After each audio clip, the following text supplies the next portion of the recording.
नमस्कार। आज का topic lumpy skin disease LSD in Rajasthan है।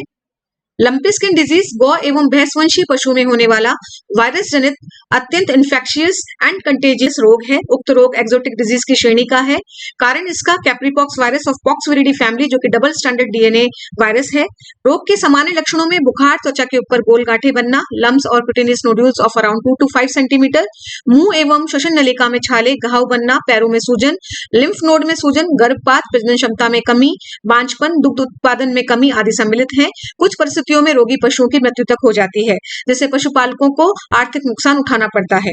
Lumpy skin disease virus LSDV can be transmitted by various blood feeding arthropods but is not known to replicate in vectors.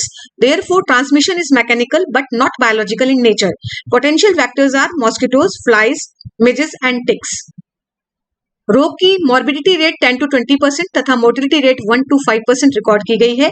सामान्यतः कम उम्र के कमजोर प्रतिरक्षा वाले पशुओं में मृत्यु दर अधिक रिकॉर्ड की गई है, जिनकी इम्यूनिटी कम होती है या जिन स्थानों पर जैव सुरक्षा के उपाय अपनाए जाना तथा रोगी पशुओं को स्वस्थ पशुओं से अलग किया जाना संभव नहीं है, ऐसे स्थानों और केसेस में भी मृत्यु दर अधिक रहना संभावित है।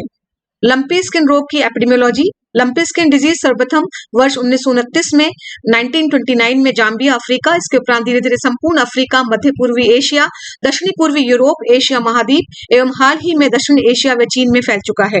वर्तमान में यह बहुत विकराल रूप से अफ्रीका के कई देशों, इराक, सऊदी अरब, सीरिया, तुर्की आदि देशों में एंडेमिक रूप से स्थापित है। जुलाई 2019 में यह दक्षिणी एशिया के देशों में भी रिपोर्ट किया गया। दिसंबर 2019 में बांग्लादेश में तथा जून 2022 से नेपाल में उक्त बीमारी प्रारंभ हुई। वर्ष 2020 में दोबारा से चीन व ताइवान में व्यापक रूप से यह बीमारी फैल गई थी। OIE ने 2020 में बांग्लादेश में इस रोग के आउटब्रेक की आधिकारिक रूप से घोषणा की थी। अगस्त 2019 में भारत में उड़ीसा राज्य में यह बीमारी रिपोर्ट की गई है, तो हमें ध्यान रखना है कि भारत के उड़ीसा राज्य में सबसे पहले लंपी अगस्त 2019 में आई थी। राजस्थान राज्य में वर्ष 2021 में कतिपय जिलों यथा जयपुर, हनुमानगढ़, झुंझुनू, बांसवाड़ा, झालावाड़, जोधपुर, भरतपुर, धौलपुर आदि में स्पोरेडिक केसेस आइडेंटिफाई किए गए थे, परंतु इसकी संख्या अत्यंत सीमित रही थी।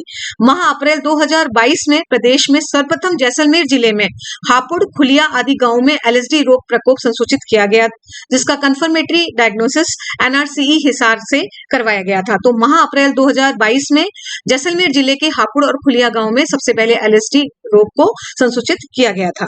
माह जुलाई 2022 से पश्चिमी राजस्थान में व्यापक रूप से लंपी स्किन डिजीज रोग का फैलाव हुआ। माह अगस्त 2022 में कोटा संभाग के अतिरिक्त समस्त जिलों में रोग की पुष्टि हुई व सितंबर की शुरुआत में लंपी रोग पूर्वी एवं मध्य राजस्थान के जिलों में फैलना शुरू हुआ।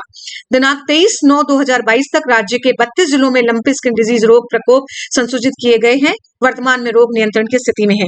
प्रदेश के अतिरिक्त 14 राज्यों, केंद्र शासित प्रदेशों में भी लंपी स्किन डिजीज के रोग प्रकोप घटित हुए हैं, जिसमें गुजरात, पंजाब, हरियाणा, मध्य प्रदेश, उत्तर प्रदेश, हिमाचल प्रदेश, महाराष्ट्र, गोवा, जम्मू एंड कश्मीर, अंडमान निकोबार, आंध्र प्रदेश, पश्चिम बंगाल, दिल्ली एवं उत्तराखंड शामिल है। प्रदेश में वर्ष 2022-23 में प्राप्त रिपोर्ट अनुसार राज्य में कुल 32 जिलों में 15.67 लाख पशु इस रोग से प्रभावित हुए, 15.67, जिसमें से 14.91 लाख पशु रोग से ठीक हो गए और इस रोग से मृत्यु होने वाले पशुओं की संख्या 76,030 76030 है, जिसे हमें याद रखना है। तो 15.67 लाख में से 14.91 लाख पशु ठीक हो गए और 76,030 पशु जो है वो उनकी मृत्यु हो गई।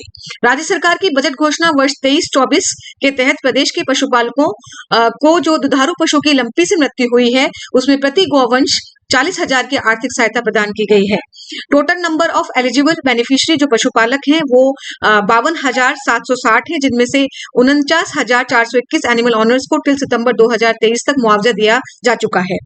टोटल एलिजिबल जो पशु थे, दुधारू पशु जिनको हमने मुआवजे के लिए एलिजिबल माना, वो 55,587 थे, जिसमें से 51,849 एनिमल्स को जो है वो अभी तक उनकी राशि जो है 40,000 प्रति दुधारू पशु सरकार दे चुकी है। तो कुल मिला के 222 करोड़ रुपए जो अप्रोक्सीमेटली थे, उसमें से 207.40 करोड़ का भुगतान अभी तक पशुपालकों को किया जा चुका है, 49,441 पशुपालकों को, और एनिमल्स की संख्या है 51,849 जो टिल सितंबर 2023 तक दे चुके हैं। जिलेवार लंपी से इफेक्टेड एनिमल्स को देखें तो जयपुर जिला नंबर 1 पे है।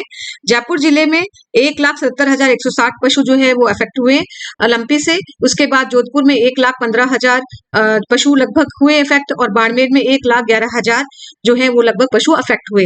मृत्यु की बात करें तो सबसे ज्यादा नागौर जिले में 5,029, फिर हम गंगानगर का देख सकते हैं, गंगानगर में 4,878 और फिर जो है अजमेर में 4,000 जो है 491 पशु जो है जिनकी मृत्यु हुई लंपी से। 12 एकमात्र ऐसा जिला है जहां लंपी से कोई भी पशु जो है वो अफेक्ट नहीं हुआ, ना ही मृत्यु हुई, ना ही अफेक्ट हुआ। तो इस तरीके से हम देखेंगे यहाँ पर टोटल एनिमल अफेक्टेड 15,67,000 और जो एनिमल रिकवर्ड हुए 14,91,000 और जो मरे वो हैं 76,030। राज्य में प्राप्त रिपोर्ट अनुसार लगभग 108 लाख पशुओं का टीकाकरण किया जा चुका है। रोग का उपचार एवं रोकथाम। रोग का कोई निश्चित उपचार नहीं है। रोगी पशुओं का लक्षणों के आधार पर उपचार किया जाता है, जिसमें antibiotic, anti inflammatory, anti histaminic, multivitamin आदि सम्मिलित हैं। भारत सरकार द्वारा प्राप्त गाइडलाइन के अनुसार इंजेक्शन गोट पॉक्स वैक्सीन का उपयोग रिंग वैक्सीनेशन एवं अन्य स्थानों पर रोग प्रतिरोधक टीकाकरण हेतु किया जा सकता है। Lumpy pro vacant ICAR NRC Hisar द्वारा विकसित इंडिजिनस वैक्सीन है। ये एक होमोजीनियस लाइव एटेन्यूटेड वैक्सीन है। लंपी प्रो वैक इंड वैक्सीन का उपयोग आगे किया जाना प्रस्तावित है। So thank you so much.